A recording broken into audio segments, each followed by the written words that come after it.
इस वक्त पूरी दुनिया में सबसे ज्यादा खुद को ताकतवर समझने वाली कौम बहुत परेशान है।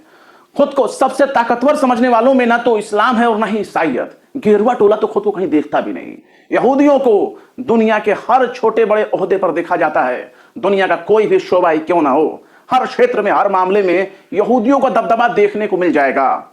इसलिए यहूदियों को बहुत ही ताकतवर माना जाता है। उन्हें किसी के बहुसंख्यक होने से कोई मतलब नहीं होता। वो अपनी ताकत का लोहा पूरी दुनिया में मनवा चुके हैं। ऐसे में फ्रांस जैसा देश अब यहूदियों के लिए खतरे का सबब बन चुका है, जिसके बाद यहूदियों के सबसे बड़े आलिम ने अपनी कौम से खिताब करते हुए नसीहत दी है कि अगर अपनी खैरियत चाहते हो तो फ्रांस को छोड़कर चले जाओ।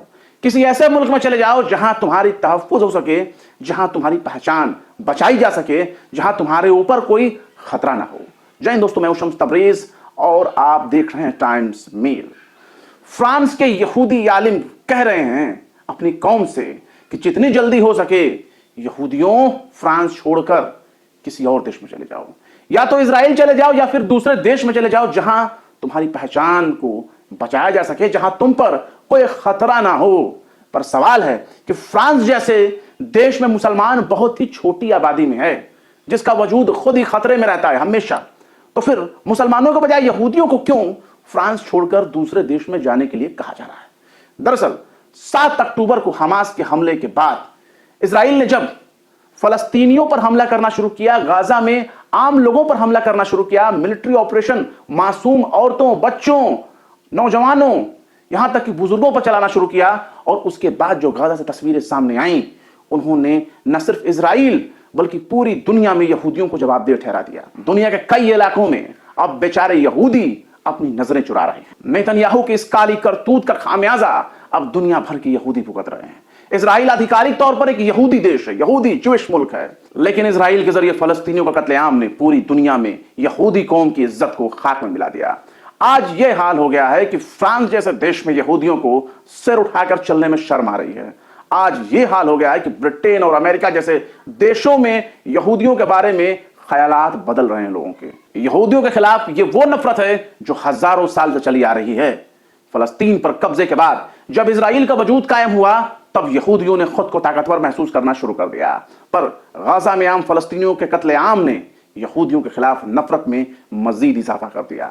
लेकिन फ्रांस में संसदीय चुनाव के नतीजे सामने आने के बाद यहूदियों पर खतरे के बादल मंडराने लगे हैं। बाकायदा पेरिस के ग्रांडे सिनागोग के सबसे बड़े यहूदी आलिम मोशे सेवैक का बयान सामने आया है। यहूदी आलिम को रब्बी कहा जाता है। फ्रांस में नेशनल रैली नाम की पार्टी को कामयाबी मिलने के बाद पेरिस में रब्बी मोशे सेवैक ने फ्रांस में यहूदियों के मुस्तकबिल पर सवाल उठाया है। वो कह रहे हैं कि अब फ्रांस में यहूदियों का क्या होगा। वो फ्रांस के यहूदियों के भविष्य पर खतरे के बादल मंडराते हुए देख रहे हैं। फ्रांस के रब्बी मोशे सेवैक ने यहूदियों से इजराइल या किसी दूसरे देश में जाकर बस जाने की नसीहत दी है, क्योंकि अब ऐसी सियासी पार्टी ने कामयाबी हासिल की है जिसके नेता यहूदी विरोधी माने जाते हैं, या फिर जिन पर यहूदी विरोधी होने का इल्जाम लगता रहता है। सेवैक ने इजरायली मीडिया से बात करते हुए कहा कि फ्रांस के चुनावी नतीजे सामने आने के बाद यहूदियों के भविष्य ठीक नहीं है। द जेरूसलम पोस्ट से बात करते हुए यहूदी आलिम मोशे सेवैक ने कहा कि मैं हर नौजवान से कहता हूं कि वो इजराइल या किसी ज्यादा सुरक्षित देश में चला जाए। लेकिन अगर रब्बी मोशे सेवैक के बयानों पर गौर किया जाए तो उन्होंने द जेरूसलम पोस्ट से बात करते हुए बहुत पहले ही बहुत ही सावधानी भरे लहजे में कह दिया था कि यहूदी विरोध और बदलते समाज के नजरिए में उनकी चिंताओं के बावजूद फ्रांस का जो यहूदी समाज है वो अपने मजहब पर कायम रहेगा। रब्बी मोशे सेवैक ने बताया कि पहचान और एकता के संकट से फ्रांस अभी जूझ रहा है। सेकेंड वर्ल्ड वॉर के बाद यहूदी फ्रांस चले आए। यहूदियों ने अपने परिवार को एक छोटे से कमरे में ही अपार्टमेंट में रहने के लिए मजबूर कर दिया। उन्होंने फ्रांस के कल्चर को एडॉप्ट कर लिया, आत्मसात कर लिया। उन्होंने जबान, सोसाइटी के जज्बात और फ्रांसीसी खान पान को सीख लिया। रब्बी सेवैक ने कहा कि हर देश की अपनी तारीख होती है, इतिहास होता है, और उसकी तारीख उसकी पहचान का हिस्सा बन जाता है। जब आप खुद को किसी देश का हिस्सा के तौर पर महसूस करने लगते हैं, तब वो किसी दूसरे देश का इतिहास नहीं बनता।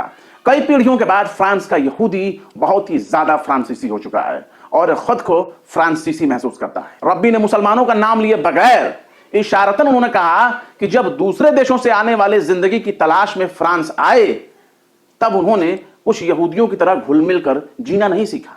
उन्होंने इशारतन मुसलमानों की तरफ कहा कि यहूदी अपनी पहचान के साथ समझौता करके फ्रांसीसी दिखने की कोशिश तो करते हैं, पर मुसलमान अपनी पहचान के साथ कोई समझौता नहीं करता। मुसलमानों ने फ्रांस में आने के बाद अपनी मजहबी पहचान से कोई समझौता नहीं किया। रब्बी ने कहा कि फ्रांस का समाज बहुत ही सेकुलर है, जिसमें पब्लिक प्लेस में स्कूल, अस्पताल के कर्मचारियों के जरिए मजहबी पहचान जाहिर करने की इजाजत नहीं है। सेबैग ने कहा कि फ्रांस में मजहबी आजादी है, लेकिन इसे सरकारी जगहों पर जाहिर नहीं किया जा सकता। रब्बी ने यह भी कहा कि कई मुसलमानों ने फ्रांसीसी सोसाइटी के ऐसे पहलुओं पर गौर करने से इनकार कर दिया, जिसकी वजह से सरकारी जगहों पर ज्यादा से ज्यादा लोग सिर पर हिजाब पहनने लगे हैं, स्कार्फ से अपने सर को ढकने लगे हैं। रब्बी सेबैग ने फ्रांस के कल्चर और पहचान को बचाने की वकालत करते हुए काफी विस्तार से बात की, बहुत डिटेल से, लेकिन उनका ज्यादा ध्यान यहूदी विरोधी विचारधारा पर है।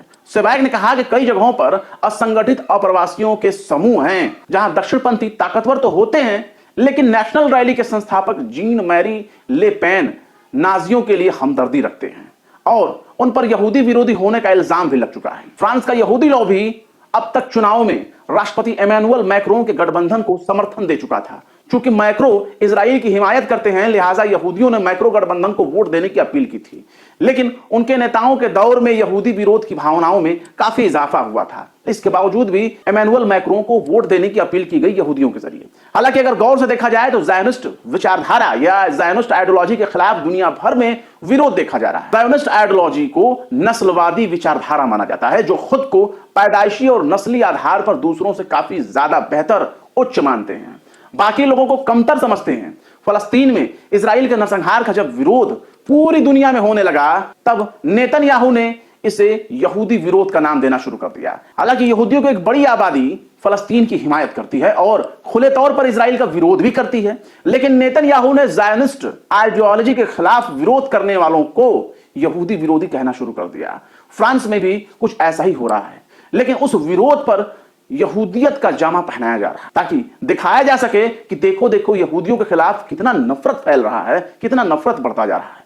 अमेरिका में इजराइल के खिलाफ यूनिवर्सिटी के छात्रों ने जब विरोध प्रदर्शन करना शुरू कर दिया, तो उस वक्त उन छात्रों को भी यहूदी विरोधी कहना शुरू कर दिया गया, जबकि वो इजराइल की नीतियों की, उसकी पॉलिसी की आलोचना कर रहे थे। अमेरिका में इजराइल के खिलाफ यूनिवर्सिटी छात्रों के विरोध प्रदर्शन में बड़ी तादाद में यहूदी भी शामिल थे, लेकिन नेतन्याहू और बाइडेन ने इसे यहूदी विरोधी प्रोटेस्ट करार दे दिया।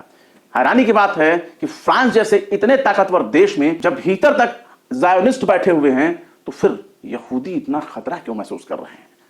फ्रांस में यहूदी आलिम क्यों अपनी कौम से मुखातिब होकर फ्रांस छोड़कर दूसरे देश में जाने की अपील कर रहे हैं? ये बात गौर करने वाली है। फिलहाल इस खबर में बस इतना ही। यह वीडियो आपको कैसा लगा कमेंट बॉक्स में जरूर बताएं। वीडियो पसंद आए तो लाइक करें, शेयर करें और बेबाक, निष्पक्ष, स्वतंत्र पत्रकारिता को सपोर्ट करने के लिए आप हमारे चैनल टाइम्स मेल को जरूर से जरूर सब्सक्राइब करें और हाँ, बेल आइकन का घंटी वाला बटन दबाना बिल्कुल ना भूलें, ताकि हमारे चैनल पर आने वाले नए वीडियो की नोटिफिकेशन फौरन ही मिल जाया करे। फिर मिलते हैं किसी और वीडियो में एक नई खबर के साथ। शम्स तबरेज को दीजिए इजाजत। जय हिंद। अगर अभी तक आपने हमारे चैनल टाइम्स मेल को सब्सक्राइब नहीं किया है तो जल्दी से सब्सक्राइब कर दें और बेल आइकन भी प्रेस कर दें।